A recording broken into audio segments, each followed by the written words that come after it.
4 mans han estat les encarregades d'escriure Ningú com tu. Sílvia Romero i Manel Giovanni s'han unit per fer al lector viatjar en el temps fins a mitjans del segle XX i deleitar-nos amb la història d'amor entre dues persones de diferents classes socials. Amb aquesta recomanació literària i el temps després, marxem. Fins demà. El tronc argumental principal és precisament aquesta història d'amor entre el senyor Lluís, que és un empresari barceloní, col·leccionista, un gran apassionat del col·leccionisme, i Pasquala, que és la seva serventa. La novel·la és una història també de sororitat, de lluita per la llibertat, d'aquest intent d'aconseguir la independència, s'entén, independència individual de la persona.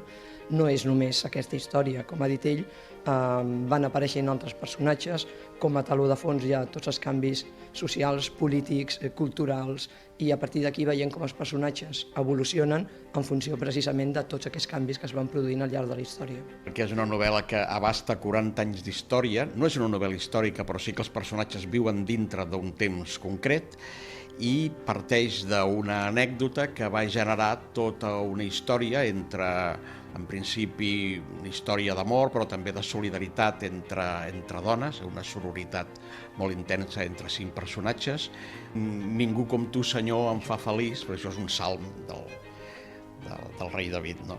I es tracta que vam trobar una frase que realment resumeix una mica aquesta persona que ningú com ella és capaç de transmetre totes aquestes vivències i aquesta solidaritat entre les persones. Novel·les com aquesta, tal com estan avui en dia les coses, fan falta per recordar d'on venim i recordar i tenir ben present que hem de continuar lluitant.